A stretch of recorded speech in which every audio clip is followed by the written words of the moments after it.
জয় শ্ৰীকৃষ্ণ। আপোনাৰ হবক আমি এই অনুষ্ঠানৰ পৰা প্ৰণিপাত জনাইছোঁ। আজি আমি আৰম্ভ কৰিবলৈ ওলাইছোঁ পুতনাৰ ৰাক্ষসী পূৰ্বত কোন আছিল, পুতনাৰ ৰাক্ষসীয়ে কিয় ভগৱান কৃষ্ণক দুগ্ধ খুৱাইছিলে, আৰু ভগৱান কৃষ্ণই পুতনাক কিয় এই মাতৃত্বৰ পদ দিছিলে, আৰু দুগ্ধ নিদি কিয় বিষস্তন দিছিলে, এই গোটেইখিনি কাহিনী আজি আমি জানিব পাৰিম হওক এই কাহিনীটোৰ জৰিয়তে। পুতনাৰ ৰাক্ষসী আছিল পূৰ্বত ৰত্নমালা নামৰ এগৰাকী নাৰী, দৈত্যৰ নাৰী, আৰু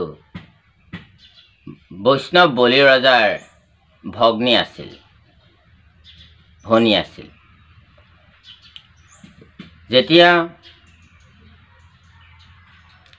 উপেন্দ্ৰ নাম লৈ এই বামন ৰূপী ভগৱান কৃষ্ণই যেতিয়া বলিক দমন কৰিবৰ কাৰণে বলিক চলনা কৰিবলৈ যায়, তেতিয়া এটা ঘটনা ঘটিছিলে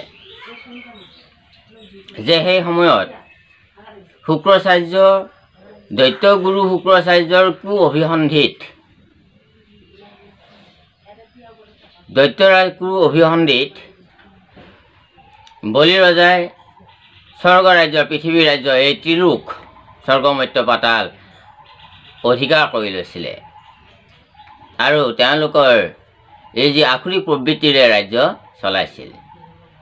এই গোটেইখিনি অভিসন্ধি আছিল দৈত্যগুৰু শুক্ৰাচাৰ্যৰ অভিসন্ধি। আৰু যেতিয়া বলিয়ে সৰ্বশক্তিমান হ'বলৈ যজ্ঞ কৰিছিল, তেতিয়া ভগৱান কৃষ্ণই এই যজ্ঞৰ দান বিচাৰি বামন ৰূপে আহি, কাৰণ তেতিয়া ব্ৰাহ্মণবিলাকক দান দিয়ে, এতিয়া ব্ৰাহ্মণসকলে যি বিচাৰে তাকে দিয়ে, ৰজা মহাৰজা দানী, এইটো এটা দান ধৰ্ম, ডাঙৰ ধৰ্ম আছিল সেই যুগত। গতিকে যেতিয়া সেই যজ্ঞ কৰি থকা সময়ত বামন ৰূপী ভগৱান কৃষ্ণই বামন ৰূপ ধাৰণ কৰি বলিক দান হিচাপে 3 পদ ভূমি বিচাৰিলে, আৰু বলিয়ে ভাবিলে কি 3 পদ ভূমি ভগৱানে বিচাৰিছে, এইটো কিবা সামান্য কথা, গতিকে দি দিলে কোনো চিন্তা নকৰাকৈ। কিন্তু এই অভিসন্ধিটো শুক্ৰাচাৰ্যই দৈত্যগুৰু শুক্ৰাচাৰ্যই বুজি পাইছিলে আৰু বলিক দিবৰ কাৰণে মানা কৰিছিলে।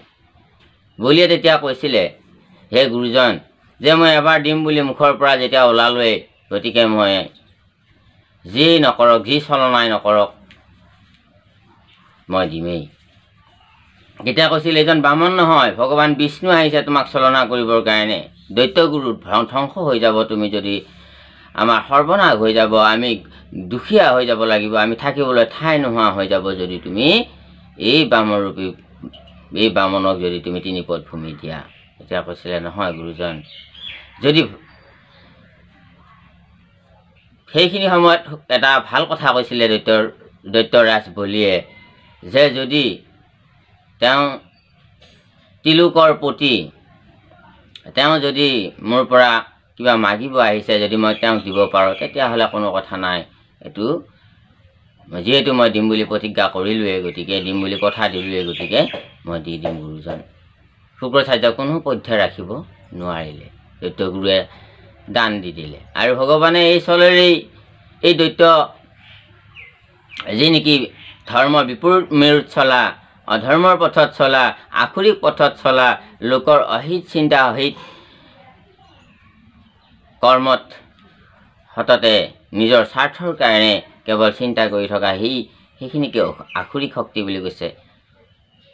গতিকে সেই আখুৰিক শক্তিখিনিক দমন কৰিবৰ কাৰণে ভগৱান কৃষ্ণই 3 পদ ভূমি মাগি ল'লে, আৰু তেতিয়া ভগৱন্তই এখন ভৰি স্বৰ্গত থলেগৈ, আৰু এখন ভৰি পৃথিৱীত ৰাখিলে, আন এখন ভৰি এতিয়া ৰাখিবলৈ ঠাই নাই। বলিক ক'লে, বোলে আৰু 1 পদ ভূমি মোক দিয়া। তেতিয়া উপায়হীন হৈ বলিয়ে নিজৰ শিৰটোকে পাতি দিছে, আৰু শিৰত আন এখন ভৰি থৈছে, আৰু সেই চেগতে ভগৱন্তই বলিক সুতলপুৰীলৈকে পঠাই দিছে। সুতলপুৰী এখন বেয়া ৰাজ্য নহয়। ভগৱানৰ কৃপা যেনেকেই মানুহে লাভ নকৰক, শত্ৰুভাৱেই হওক বা মিত্ৰভাৱেই হওক, ভক্তিভাৱেই হওক বা আক্ষৰিকভাৱেই হওক, যেনেকেই নহওক, ভগৱানৰ স্পৰ্শ আৰু ভগৱানৰ কৃপা আৰু ভগৱানৰ দৰ্শন লাভ কৰাত ইয়াত এটা মহান লাভ জীৱৰ হৈ যায়। জীৱই লাভ কৰে মহান লাভ এটা। গতিকে বলি ৰজাই সেই মহান লাভটো পালে। সুতলপুৰী এখন দ্বিতীয় বৈকুণ্ঠপুৰী বুলি কৈছে ভাগৱত শাস্ত্ৰত। গতিকে দ্বিতীয় বৈকুণ্ঠপুৰী এখন পাই গ'ল বলি ৰজাই। বাৰু যা নহওক, এতিয়া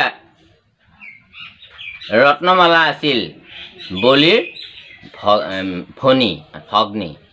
যেতিয়া নেকি বামন ৰূপী ভগৱান কৃষ্ণই যেতিয়া তিনিপদ ভূমি মাগিবলৈ আহে বলিৰ এই যজ্ঞস্থলীলৈকে, বলিৰ ৰাজ্যলৈকে, তেতিয়া ইমান সুন্দৰ এটা, সেই ৰূপটোৰ ইমান এটা সুন্দৰ এটা মূৰ্তি আছিলে, ইমান সুন্দৰ লগা আছিলে সেই ভগৱন্তৰ ৰূপটো, এই বামন ৰূপটো। তাকে দেখি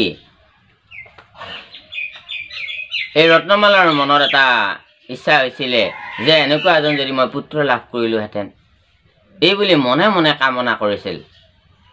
আৰু অন্তৰ্যামী নাৰায়ণে তেওঁৰ মনৰ কথা বুজি পাইছিল আৰু তেওঁ মনে মনে ভাবিছিল যদি এনেকুৱা এজন সন্তান পালোহেঁতেন, কোলাত বহি স্নেহেৰে স্তনপান কৰালোহেঁতেন, এই কথাখিনি তেওঁ মনতে ভাবিছিল। আৰু এই কামনা ভাগ বা মনোবাঞ্ছা ভাগ পূৰণৰ বাবে বামনক বৰ মাগিছিলে। তেতিয়া ভগৱান কৃষ্ণই, এই বামন ৰূপী ভগৱান কৃষ্ণই কৈছিল যে ঠিক আছে, তোমাৰ এই মনৰ আশাটো এতিয়া নহ'ব, দ্বাপৰ যুগতহে পূৰ্ণ হ'ব। আৰু সেই দ্বাপৰ যুগত ভগৱান কৃষ্ণই পুতনা সেই মাতৃত্বৰ যি স্নেহ, যি কথা সেয়া দিছিল। তেওঁ দুগ্ধপান কৰিছিল পুতনাৰ। দ্বাপৰ যুগত পুতনা ৰূপে সেই ৰত্নমালাই পুতনা ৰূপে আহিছে। আৰু কিন্তু দুগ্ধনিধি স্তনত বিষ কিয় দিলে? কথা হ'ল এইটো যে যেতিয়া বামুণে তিনিপদ ভূমি দান কৰি বলিৰ সৰ্বস্ব কাঢ়ি ল'লে, এখন চৰণেৰে বলিৰ মাথাত ভৰি দি পাতালপুৰীলৈকে বলিক পঠাই দিলে। সাতখন পাতালৰ ভিতৰত এখন সুতল, এই সুতললৈকে পঠাই দিছে। আৰু তেতিয়া ৰত্নমালা ক্ৰোধিত হয় আৰু তেতিয়া বামনক কয় যে তোমাক দুগ্ধ নহয়, মই বিষ স্তনপানহে তোমাক কৰাম। তেতিয়া ঠিক আছে, তোমাৰ মনৰ আশা পূৰ্ণ হ'ব। আৰু সেইকাৰণে পুতনাই বিষস্তন দিছিলে। আহি কংসই যেতিয়া পাছে, কংসই যেতিয়া পুতনাক পঠায় কৃষ্ণবধৰ কাৰণে, আৰু সেই পুতনাই বিষস্তন দি ভগৱান কৃষ্ণ মাৰিবৰ কাৰণে যত্ন কৰিছিলে, কিন্তু পুতনাহে মৰি গ'ল। অৰ্থাৎ ভগৱানক যি ৰূপে চিন্তা কৰিছে, ভগৱানক যি ৰূপে শত্ৰুৰূপে যদিও ভাবে, শত্ৰুৰূপে ভাবিও যদি ভগৱানৰ দৰ্শন স্পৰ্শন হয় জীৱৰ, তেতিয়াহ'লে সেই জীৱটোৱে মোক্ষ লাভ কৰে। আৰু সেইকাৰণে পুতনা ৰাক্ষসীয়ে তেওঁ মোক্ষ লাভ কৰিছে, তেওঁ বৈকুণ্ঠলৈ গুচি গৈছে, সুন্দৰ শৰীৰ লাভ কৰিছে, দিব্য শৰীৰ লাভ কৰিছে, অমৰ ধামলৈ গুচি গ'লগৈ, গোলোক ধামলৈ গুচি গ'লগৈ। গতিকে ভগৱান কৃষ্ণৰ ভক্তিৰ অল্পৰো নাহি হানি, যিহেতু উদ্ধৱ মই কৈলোঁ সত্যবাণী। ভগৱান কৃষ্ণই কৈছে, হে উদ্ধৱ, মোৰ ভক্তিৰ অল্পৰো নাহি হানি।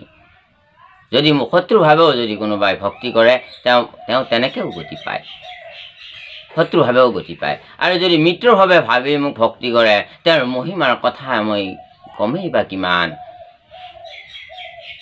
গতিকে দেৱতো তীৰ্থটো কৰি ভকতে সেবৰ, ভকতক ভজিলে গুচে কৰ্মজৰ।